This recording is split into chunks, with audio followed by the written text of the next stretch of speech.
Halo semuanya, pada kesempatan kali ini kita akan membahas mengenai pengenalan K3L pada industri mebel. Nah, kita mengetahui jika kebutuhan manusia waktu demi waktu semakin meningkat.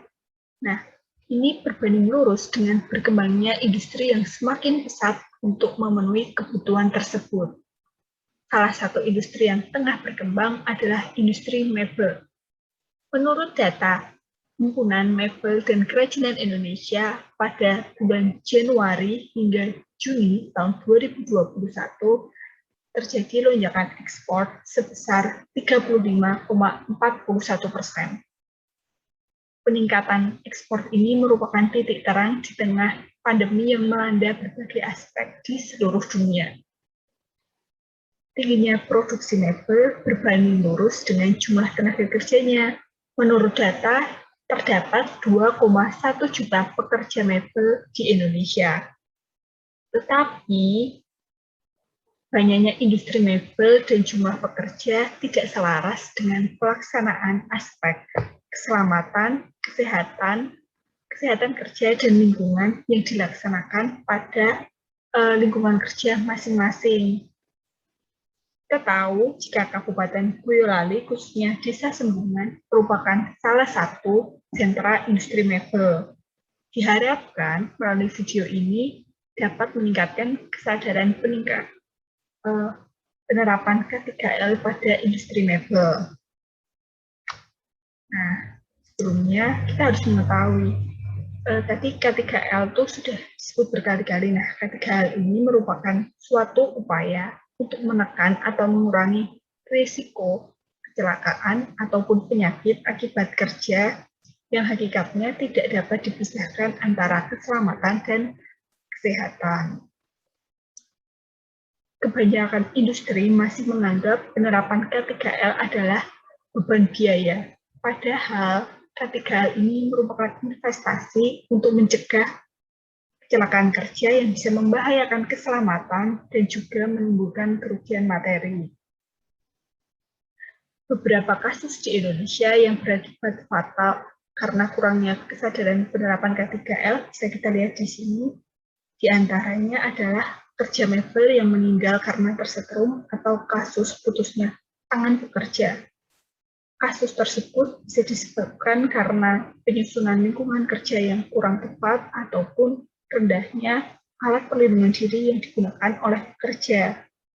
Selain itu, kita juga bisa menemui kasus-kasus lain di lingkungan industri mebel yang sering diabaikan karena dianggap tidak berbahaya, seperti tangan terluka akibat tergores, permukaan mebel yang kasar, kaki tertimpa kayu, tangan yang terkena alat pemotong, ataupun suara mesin yang membengkakkan telinga yang mengganggu, dan debu yang masuk ke alat pernafasan. Sebenarnya Indonesia ini sudah memiliki aturan yang untuk mengatur penerapan K3L. Diharapkan melalui peraturan tersebut dapat melindungi pekerja dari bahaya di tempat kerja dan sebagai payung hukum untuk memastikan lingkungan kerja yang aman dan sehat. Pada kesempatan kali ini kita akan membahas mengenai alat perlindungan diri yang digunakan untuk meminimalisir terekspos bahaya, khususnya di lingkungan industri mebel. Yang pertama bisa digunakan untuk melindungi kepala adalah helm klasik seperti berikut. Kelebihannya bisa melindungi dari bahaya benturan objek yang jatuh. Karena kita tahu jika di lingkungan kerja industri mebel ini banyak kayu, baik yang berukuran besar atau kecil, yang punya kemungkinan jatuh. Untuk melindungi mata, kita akan menggunakan safety spectacles dan goggles. Karena banyak terdapat objek berterbangan, seperti sisa serutan kayu yang bisa berbahaya. Untuk yang pertama, gambar pertama, safety spectacles merupakan lensa untuk melindungi dari benturan dan benda terbang. Untuk yang kedua, goggles ini bisa untuk melindungi mata, kelopak mata, dan sedikit area wajah dari benturan, serbuk kayu, dan percikan proses pemotongan di industri mebel. Yang ketiga, untuk perlindungan pernafasan karena kita mengetahui jika pada industri mebel terdapat bahaya debu dan serbuk kayu yang mengganggu pernafasan. Selain itu, ketika proses finishing, kita akan menggunakan cairan penyemprot, itu bisa mengganggu penciuman. Untuk mengatasi masalah tersebut, dapat digunakan masker. Yang keempat, ada alat perlindungan pendengaran. Ini dikarenakan banyak mesin yang digunakan dan itu bisa mengganggu pendengaran jika dalam jangka waktu yang lama dan terus-menerus. Penggunaan single use ear plug ini nyaman karena terbuat dari bahan silikon dan wool. Selain itu ini juga penggunaannya sekali pakai saja. Cara penggunaannya, earplug dipipihkan dengan jempol dan jari telunjuk sampai lumayan pipih, kira-kira bisa masuk ke lubang telinga, lalu kita menarik ke daun telinga agar lubang telinga membesar dan kita memasukkan earplug tersebut. Lalu ketika sudah kita pastikan benar-benar masuk, kita tahan kurang lebih 50-60 detik agar earplug-nya itu mengembang dan benar-benar membuka.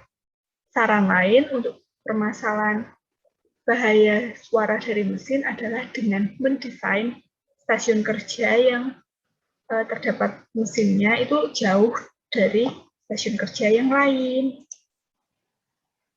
Berikutnya ada alat perlindungan untuk tangan dan lengan berupa sarung tangan yang berbahan kulit dan kanvas untuk memberi perlindungan ketika kita melakukan proses pemotongan dan untuk menghindari terkena permukaan kayu yang masih kasar.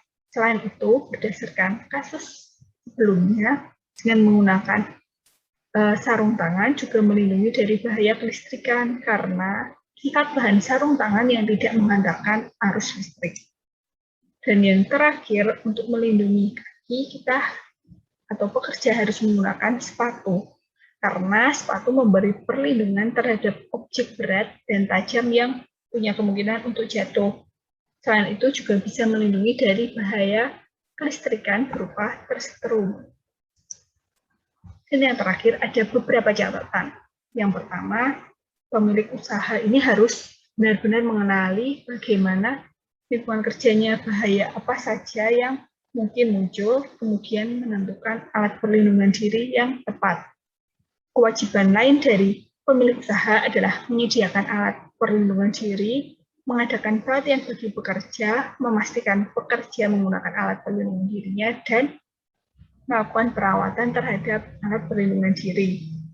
Sedangkan untuk pekerja, ada kewajibannya juga, yaitu menggunakan alat perlindungan diri dengan benar dan menjaga alat perlindungan diri yang digunakan. Terima kasih.